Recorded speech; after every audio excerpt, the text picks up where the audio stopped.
क्या देश चमोली और केदारनाथ जैसे 1000 से ज्यादा हादसों के मुहाने पर खड़ा है? दरअसल ये सवाल इसलिए क्योंकि नदियों पर बने पुराने बांध बड़ी आबादी के लिए खतरा बनते जा रहे हैं। एक रिपोर्ट में उम्रदराज बांधों को लेकर बड़ी चिंता जाहिर की गई है। इस रिपोर्ट के मुताबिक 50 साल से ज्यादा पुराने बांध वाटर बम से कम नहीं है और हिंदुस्तान में 50 साल से ज्यादा पुराने डैम का जिक्र करें तो इसकी तादाद 1200 से ज्यादा है।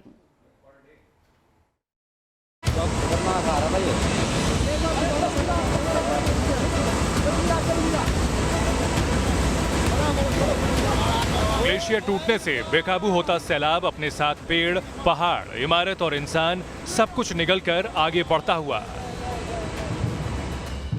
तो क्या खतरनाक आ रहा है ये। क्या हो रहा है यार, दिन दहाड़े हैं। ये देखो ना 10 मंजिला बिल्डिंग से भयंकर के पत्थर लेकर जा रहा है यार ये खौफनाक तस्वीरें 7 फरवरी 2021 की हैं, जब उत्तराखंड के चमोली में ग्लेशियर टूटने से बड़ा हादसा हो गया था। एक मर गया, बेचारे गए। ऋषि गंगा और धौली गंगा पर बने हाइड्रो प्रोजेक्ट डैम सूखे पत्ते की तरह सैलाब में बह गए थे।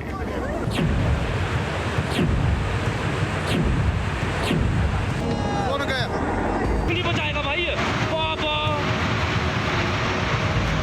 उत्तराखंड में 16 जून 2013 को भी एक बड़ा हादसा हुआ था, जब केदारनाथ में चौराबाड़ी ग्लेशियर पिघलने से आए सैलाब में 5000 से ज्यादा लोगों की मौत हो गई थी।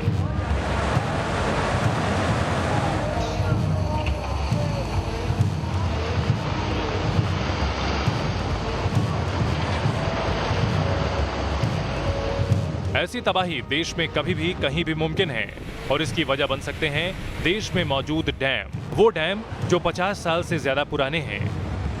ये report United Nations university institute for water, environment and health ने जारी की है। इस रिपोर्ट पर भरोसा किया जाए तो तमिलनाडु में 1955 में बना भवानी सागर डैम बड़ा खतरा बन सकता है। 1957 में ओडिशा में बना हीराकुंड डैम वाटर बम साबित हो सकता है और 1963 में बना भाखड़ा नांगल डैम भी बड़े खतरे से कम नहीं है। रिपोर्ट के मुताबिक 50 साल बीतने के बाद बांध कमजोर हो जाते हैं। National register for large dam के मुताबिक भारत में करीब 1200 बांध 50 साल या फिर इससे ज्यादा उम्र के हैं। 245 डैम 100 साल से ज्यादा पुराने हैं, जबकि 181 बांधों की उम्र मालूम ही नहीं है। भारत में 5334 बड़े बांध हैं और 411 डैम पर काम चल रहा है। इस रिपोर्ट के मुताबिक देश के अलग अलग हिस्सों में 1200 से ज्यादा डैम पानी रोकने के बांध न होकर वाटर बम से कम नहीं हैं। जानकार भारत में बांधों की वजह से मंडराते खतरे की दूसरी वजह भी बताते हैं। देश के ज्यादातर हिस्सों में भारी बरसात एक तय समय में होती है। बारिश में उफनते बांध बाढ़ की वजह बनने के साथ ही खुद के ढांचे को भी नुकसान पहुंचाते हैं।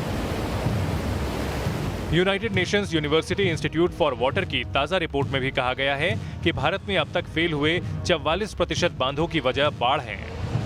हालांकि अब तकनीक और कंस्ट्रक्शन में हुई तरक्की से बांधों की मजबूती को पुख्ता किया जा रहा है। सेंट्रल वाटर कमीशन ने डैम मैनेजमेंट के लिए एक सॉफ्टवेयर बनाया है। इस सॉफ्टवेयर का नाम dam health and rehabilitation monitoring application है।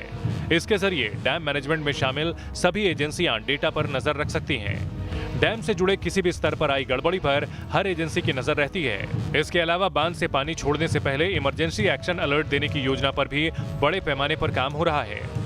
कहीं पर भी जो पुराने बांध हैं वो खतरा का सूचक है, इसलिए पुराने बांधों का पुनरीक्षण करना, पुराने बांधों के मजबूती को देखना और उससे आने वाले संभावित खतरों को ध्यान में रख करके इनका पुनरीक्षण बहुत जरूरी है। केरल में 2018 में आई बाढ़ के दौरान केरल सरकार ने तमिलनाडु पर आरोप लगाया था। उसके मुताबिक मुल्ला पेरियार बांध कमजोर है, इसलिए तमिलनाडु ने एकाएक बड़ी मात्रा में पानी छोड़ा, जो केरल में बाढ़ की वजह बना। डैम मैनेजमेंट के लिए इस तरह के वाकये नजीर साबित हो सकते हैं। भारत में एग्रीकल्चर से लेकर हाइड्रो प्रोजेक्ट तक के लिए बांधों की जरूरत बताई जा रही है। ऐसे में जरूरत है संतुलन साधने की, जिससे डैम वाटर बम साबित न होकर तरक्की की वजह बने। Team news nation.